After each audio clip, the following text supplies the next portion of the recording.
Assalamualaikum warahmatullahi wabarakatuh. Kembali lagi bersama saya, mahasiswi dari Universitas Hairun Ternate. Di sini saya akan menjelaskan seperti pada video-video sebelumnya, namun pada video kali ini saya akan menjelaskan tentang metode etnografi.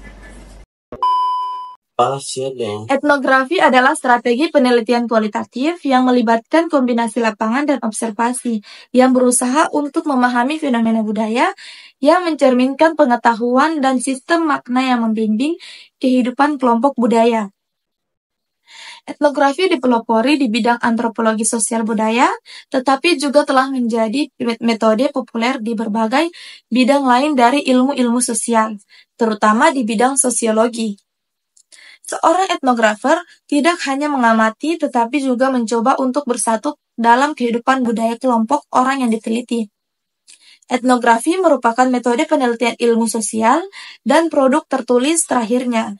Sebagai metode, pengamatan etnografi melibatkan penanaman diri secara mendalam dan jangka panjang di lokasi penelitian untuk mendokumentasikan secara sistematis kehidupan sehari-hari, perilaku, dan interaksi dari komunitas orang.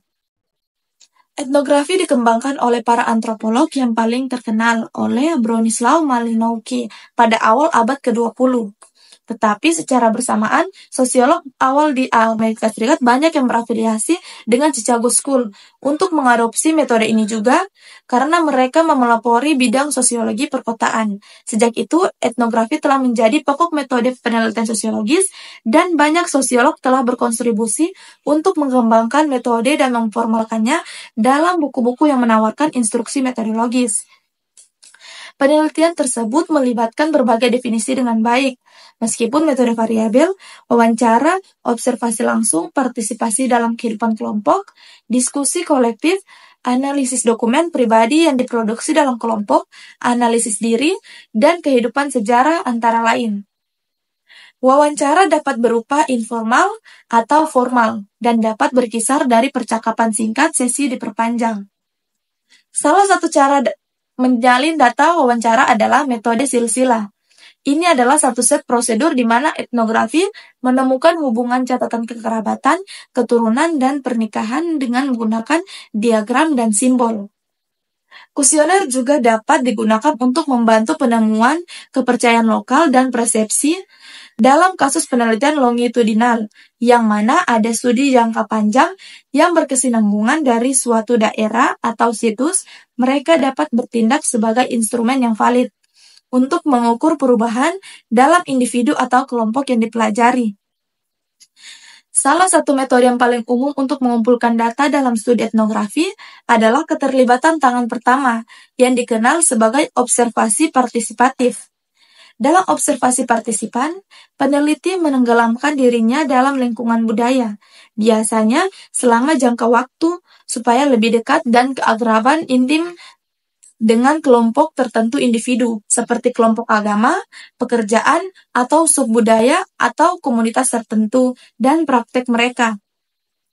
Pakar metodologi Creswell telah mengidentifikasi berbagai jenis penelitian etnografi, termasuk sejarah kehidupan, autoetnografi, etnografi baru, etnografi feminis, etnografi media elektronik, fotografi, video, audio, dan sebagainya.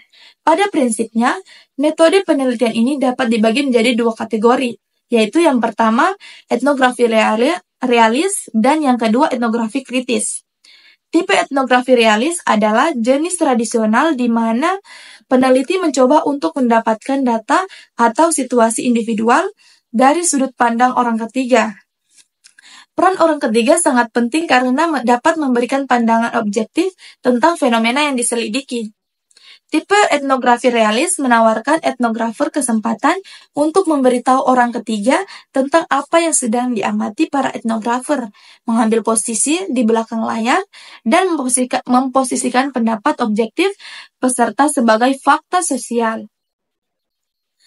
Laporan yang ditulis etnografer realistis, bebas dari prasangka pribadi dan politik, pembenaran untuk fakta sosial atau bahkan pernyataan yang tidak berharga. Yang kedua, tipe etnografi kritis. Tipe etnografi ini adalah tipe yang lebih kontemporer di mana peneliti berpartisipasi dalam sinkronisasi atau pertahanan kelompok sosial budaya yang diteliti. Etnografi kritis merespon kondisi masyarakat saat ini yang mengonsumsikan bahwa sistem kekuasaan prestis dan hubungan otoritas cenderung memingkirkan individu dari berbagai kelas, ras, dan gender. Oleh karena itu, suara orang pertama yang hidup dalam situasi atau konteks yang dipelajari sangat penting.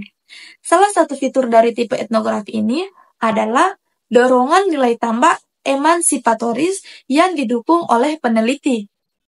Tujuan etnografi adalah untuk mengembangkan pemahaman yang kaya tentang bagaimana dan mengapa orang berpikir, berperilaku, dan berinteraksi seperti yang mereka lakukan dalam komunitas atau organisasi tertentu atau bidang studi.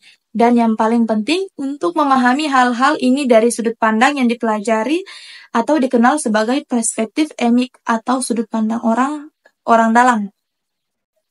Dengan demikian, tujuan etnografi tidak hanya untuk mengembangkan pemahaman tentang praktik dan interaksi, tetapi juga apa arti hal-hal itu bagi populasi yang diteliti. Yang penting, ahli etnografi juga bekerja untuk menempatkan apa yang mereka temukan dalam konteks historis dan lokal, dan untuk mengidentifikasi hubungan antara ketemuan mereka dan kekuatan sosial dan struktur masyarakat yang lebih besar. Etnografi memiliki keuntungan sebagai teknik adalah memaksimalkan pemahaman peneliti dari konteks sosial dan budaya di mana perilaku manusia terjadi.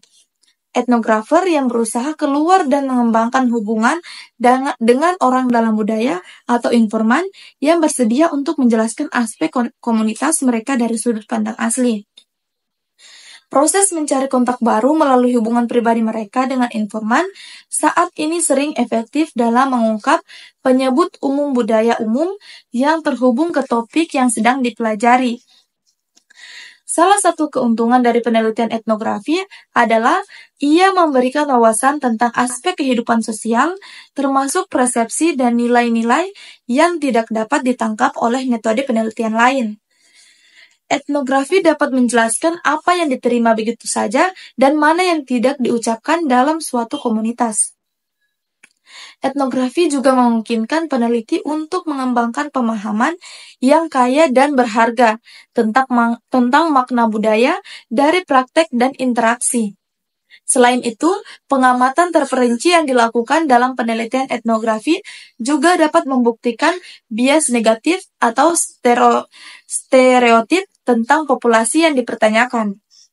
Salah satu kelemahan penelitian etnografi adalah kadang-kadang sulit untuk mendapatkan akses ke dan membangun kepercayaan dalam situs lapangan yang diinginkan.